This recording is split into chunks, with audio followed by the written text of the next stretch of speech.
Good morning, guys, and welcome to another Stratco how-to. We're doing July garden notes, Sam. How good's that? Yep, well, welcome back. We're loving it. Good to see us again.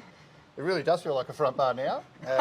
Leading into our first thing, which is what we're talking about, one of the things off the rank. We've got a Brew Art bonus offer with our Euro Alfresco kitchens that are fully supplied and installed. Fantastic product. And just as a bonus for this current campaign, we got a Brew Art kit, which is a bonus thing as well. So you get a beer droid and you also get your tap dispenser as well, supported by Cooper's, another great SA family business as well, similar to what Stratco is. So good to have that as a nice little kicker for us as an opener, leading into garden notes for July. What I find a little bit hard is that, you know, here we are doing this video this morning. It's pouring with rain outside.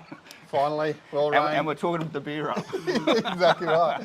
Yeah. But like you say, I mean, you know, outdoor kitchens at the moment, like, they've been going off, haven't they? So, I mean, they're a hot topic and, you know, it might not be exactly a garden thing, but I mean, I couldn't imagine anything better than sitting outside after working in the garden, sitting down, putting something on the kitchen and pouring myself a beer. Yeah, exactly right. Get the snacks going, get the cutlets going, and then just pour yourself a nice cold brew that you've done yourself. So nice one.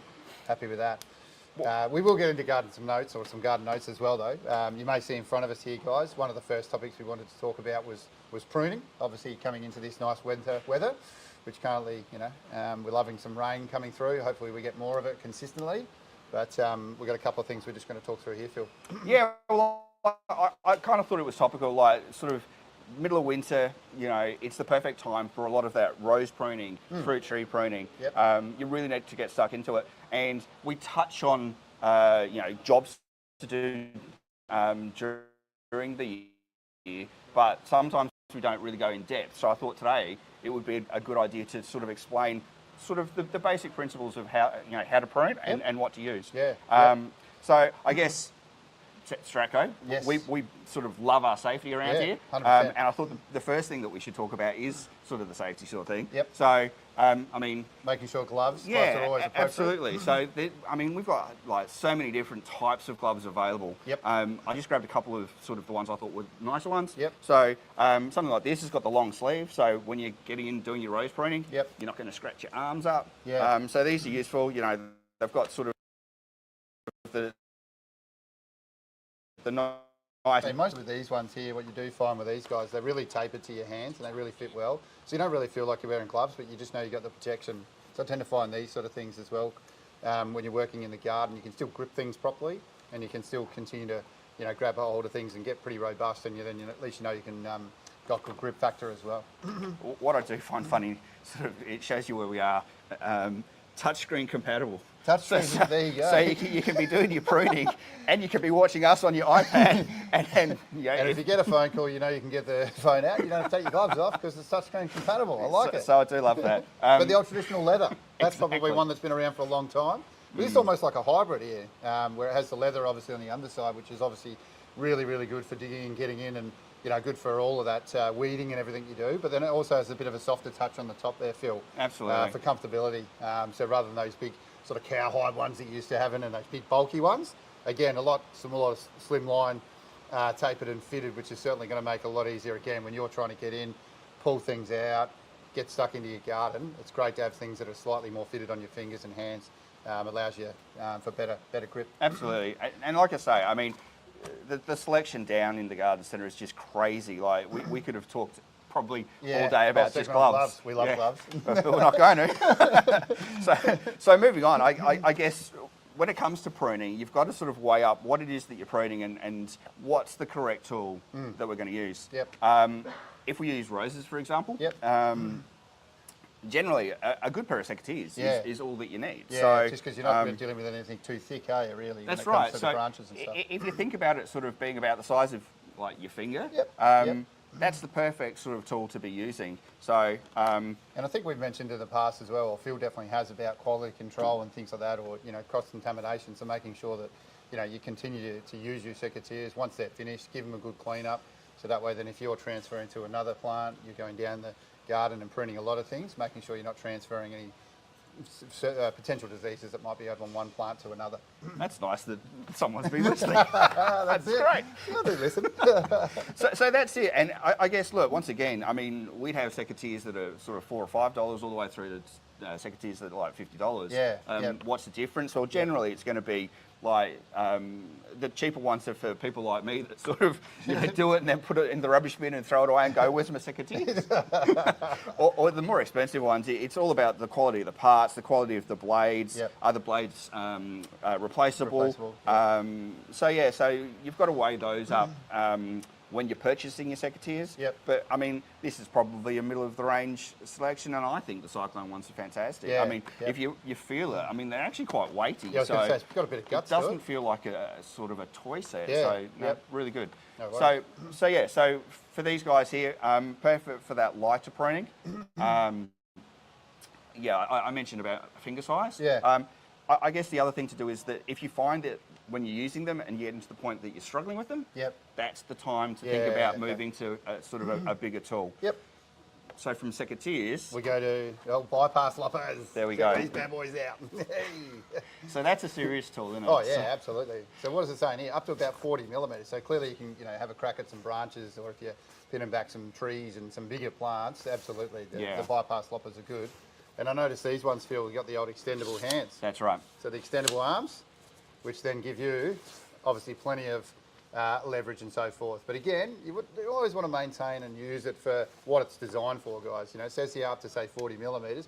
You start trying to crank through something 50, 60, you're only putting more stress on the actual tool itself and leading it to probably a potential chance of failure. So Cyclone are very good quality, but they're designed to suit and do what they're meant to do. So just if you stick within the range, you're laughing, but very easily extendable. You can see with the push button, very, very good quality product.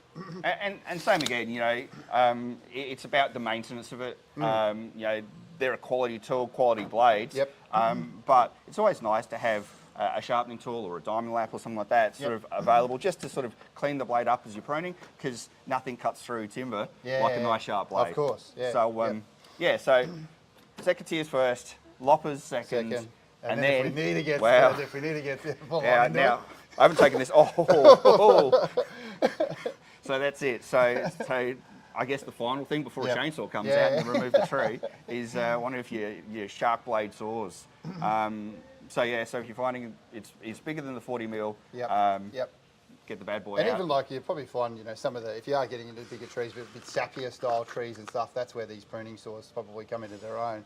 At least, again, you can sort of really give yourself a bit more oomph and a bit more energy straight to cut through some of those bigger branches. And when you're using something like this, I guess one of the tips that I learned sort of early on is when you're looking at the branch that you're cutting, the best thing to do is obviously take the end of the branch off to remove the weight side of things, the cantilever.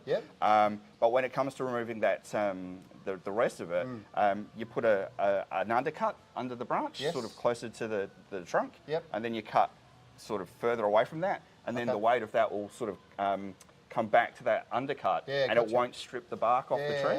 So you remove it down, and then once you've done it, you look at the collar and prune down.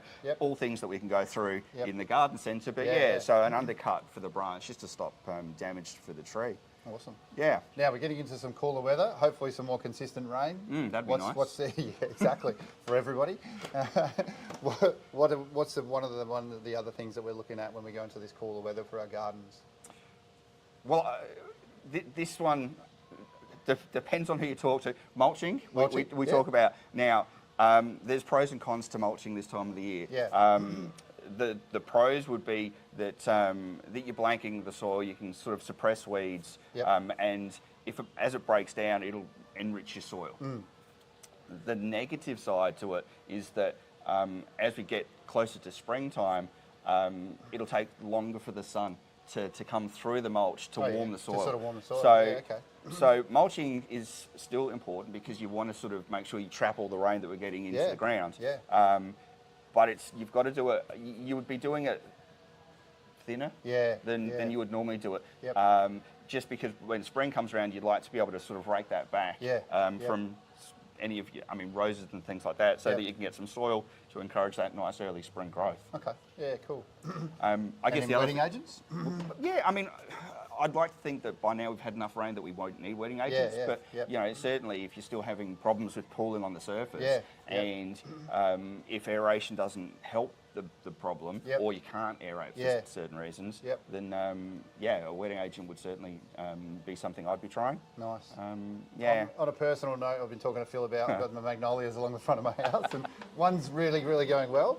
So what I would encourage, which I have to do this week, is you know, if you need to try and work out what's going on, which as Phil's explained to me, I've got to bring some soil in. We're going to do a test here just to check our pH levels and check what the soil's doing. Just then hopefully be able to give me some better advice about what I can do to try and, you know, just pep mine up during this sort of more dormant, I suppose, time for them getting more prepared for spring, ready to go. So. Yeah, I mean, it's usually, I mean, when we work through problems like that, and, you know, Sam and I have talked about it sort of on several occasions, it's, you know, we have to sort of work through a tick box of what it's going to be, because there'll be certain things that could be a very easy fix for you. Yes. Whereas there'll be, you know, soil issues like clay or limestone that we would have to look at workarounds for. But yeah, I mean, starting with a soil test is a great way to sort of give yourself a sort of a baseline for where we need to go next. Yep. Okay. All good, mate. Yeah. Well, I think it's starting to get busy around here, and we talk gardens, so I'm probably going to have to shoot back onto the floor. Let's do it. No worries. Thanks for joining us again. See you next month.